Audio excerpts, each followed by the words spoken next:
boxes. Those are the information points that we've scattered all over the brewery. The only thing you have to do is point, wait for the beep, and we'll start talking to you. Alright? I know there's buttons on there, don't touch them. Okay? Just point, listen, that's it. Over here we've got a little introduction. I'll tell you something about the history of the brewery. On the other side we have a kids store. If you like, you can do a kids store as well. It's a scavenger hunt for moles. I put the floor plans you need for that on the barrel right there. As soon as everyone's done listening here, I'll take you upstairs to the first floor for the rest of your tour. So go ahead, try them out, and I'll see you in 2 minutes. En als ik dit in de minuutjes start, probeer ze maar lekker uit. Dat zo.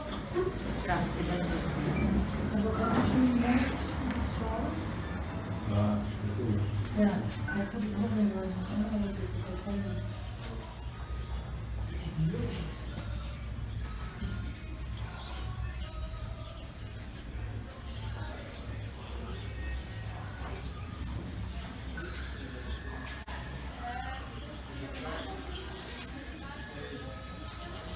Genuine brewers family, under the leadership of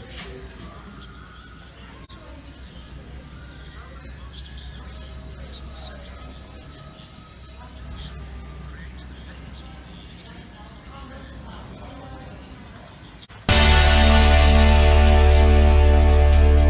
Follow me.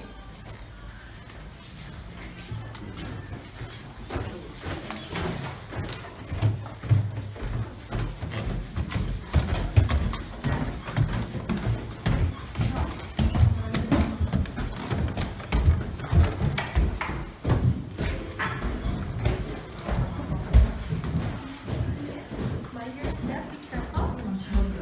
Just mind the little step right there. Alright, just mind your step, be careful. Alright, so downstairs you already had that little introduction that kind of touched the history of our brewery. Over here we have a part 2. It's a little film that will tell you the story of Bourgogne Des Flandres in a fun and educational way. I already told them it's fun if you see it once. Okay, I have seen it over 1,000,000 times. I can't do it anymore. I'm sorry.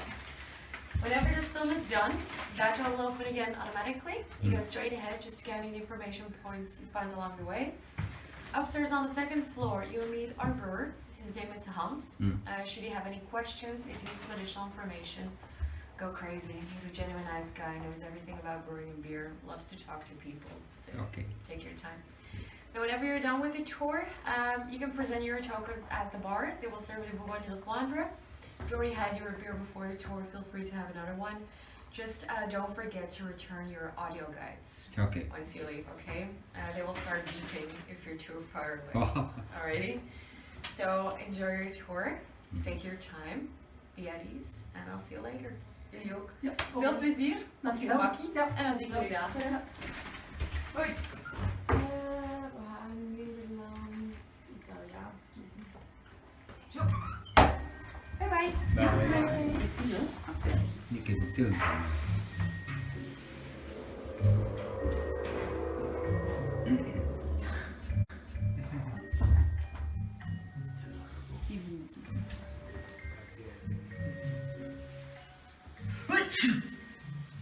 Sorry, great grandpa. I love that perfume, but it always has the same effect on me. The smell of hops makes you sneeze? It's a bit much for a brewer. You better redeem yourself for that. Good idea. Thank you. Grandpa, here is something to delight your palate. Oh, right then.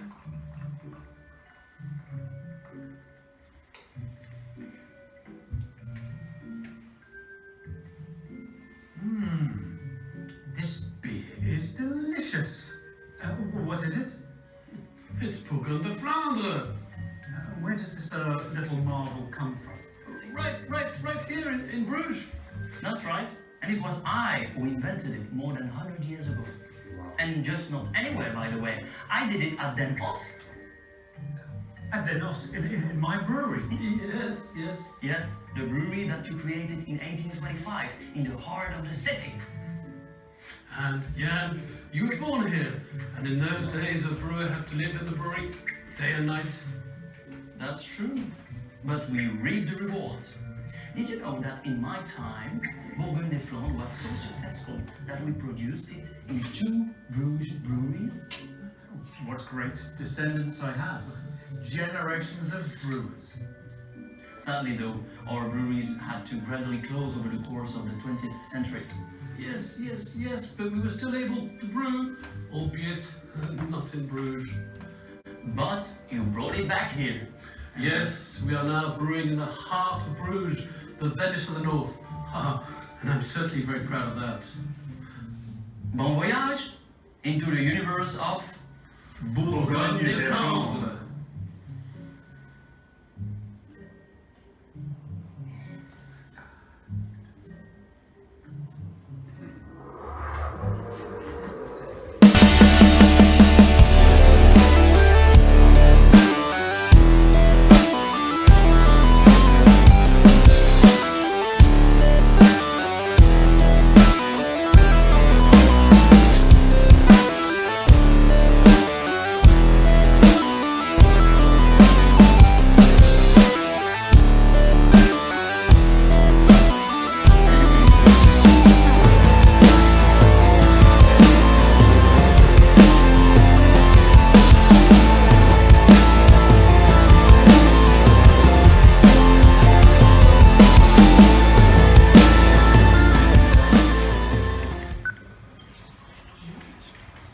Let's continue and discover the wonderful world.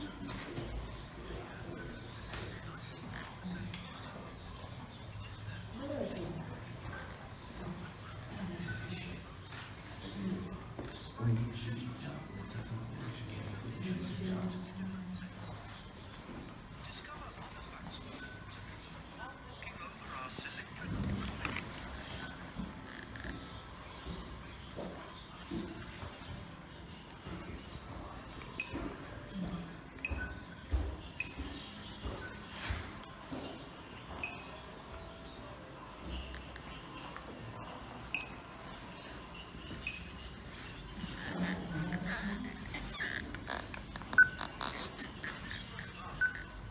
In this work of art, Bruges facades are turned into a new, surrealistic building, referring to the Tower of Babel. French photographer Eric Deville goes beyond traditional photography.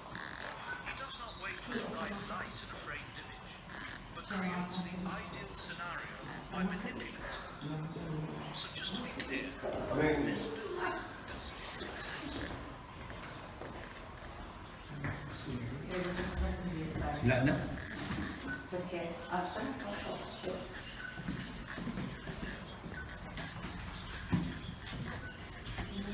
It was very difficult for Flemish breweries to get supplies. The situation became problematic when the German occupiers started seizing the Flandres Pure for several. Brewers who had lost their kettle tried to brew beer with their remaining malt until their kettles were seized as well. Mutual solidarity started to grow. However, after the armistice in 1918, few brewers had the courage or the financial means to continue to brew. This is an invoice of the Van Houthrien family to the Italian brewery, the production of a light, watertight beer of 1.5% ABV. At that time, the kettles of Italian had already been seized, but the brewery was allowed to use the kettles of Timmermans. The original invoice dates from 1917.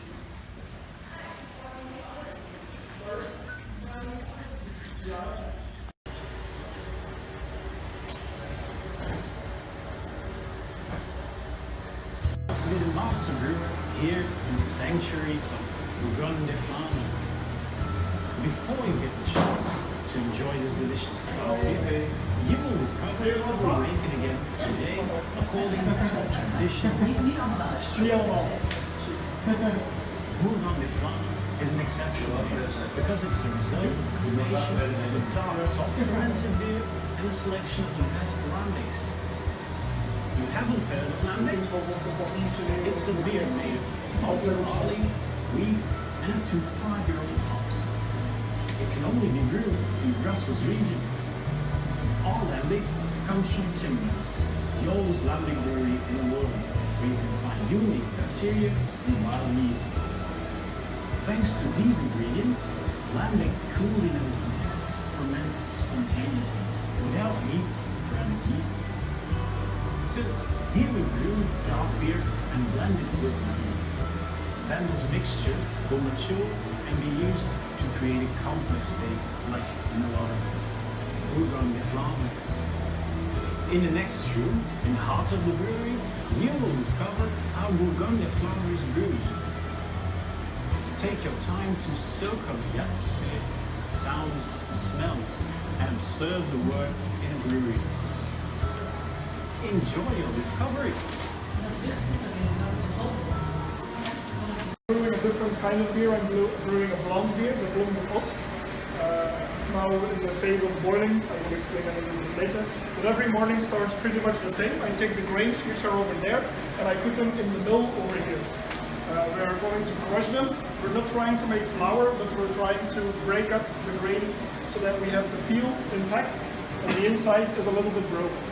Because the white stuff that you see on the inside, the white stuff that you see is the starch.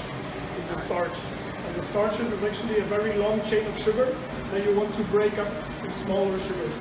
And that is exactly what we will do in the first vessel. That is the mash tun. Over here we're going to add the crushed grains and we're going to mix it with hot water. What that's going to do is it's going to break apart the starches into smaller fermentable sugars. That is step 1 in the brewing process. Step 2, we're going to take the whole mash and we're transferring it to the filter or the lauter tun. Over there we're going to separate the liquid from the grain. So the liquid that comes out is a very sugary liquid because we converted all the starches into sugars. And the grains are going to stay inside of the kettle, and I will collect them and I will give them to the farmer, and he will feed it to his cows or his pigs or his chickens. There's a little sample over here in the bucket, that is a spent grain, and the liquid that comes back out, we are going to put it back in the first vessel where we're going to boil it. So now at this stage I'm boiling the wort, and during the boiling I also add the hops. The hops, during the boiling, it will give off the bitter flavor from beer, and will give the hoppy flavors in the beer. That happens also during the boiling. And when this is finished, it will take another hour to finish. Then I will cool it down, and then I will transfer it for fermentation. And here at Bourgogne Des Flandres, we have two options. We have the option of the closed fermenters that you saw in the beginning, the big stainless steel tanks. That's for closed fermentation. If you continue a little bit further over there, there is a glass floor, and there below it you can see the open fermenters. And that will allow us that the oxygen, the CO2, will escape, and it's not poisonous for the liquid. It allows for more fruity aromas to be developed inside of the beer. It will stay in there for about 5 days. After that, I will have transfer it to the closed containers to have a secondary fermentation for the carbonation of the beer. Because you want the sparkles in the beer, that will happen in closed fermenters. That is very short explanation of what I do here. If you have more questions, feel free to ask. Otherwise, you can enjoy the rest of the tour and enjoy the beers in the end as well. Thank you. No problem. Thank you. Or you can also help me to clean the now I have to clean all the grains out. This is this kind of grain. You can also come and have a look. You can also come and have a look on this side. Exclusive. This is all the grain that we use for beers. So now I have to gather everything to the buckets.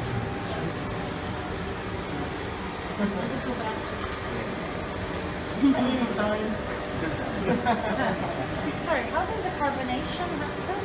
It's because the conversion from sugars, Okay. the yeast will convert the sugars into CO2, which is a carbonation. Right. That's why you need a secondary fermentation to the closed vessel, because in the open one, when you see over there, the CO2 just escapes.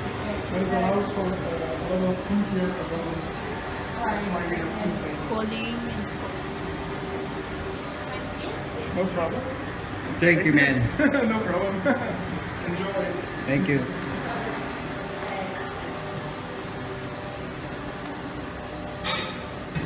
Now, beware of the power of yes.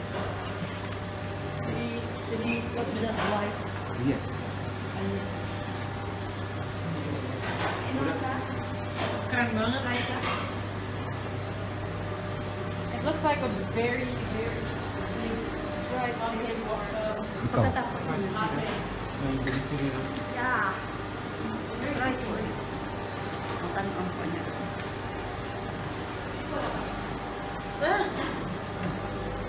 So ano? Wala papel? Wala na. Wala naman. May baso. Giro. 30 gram.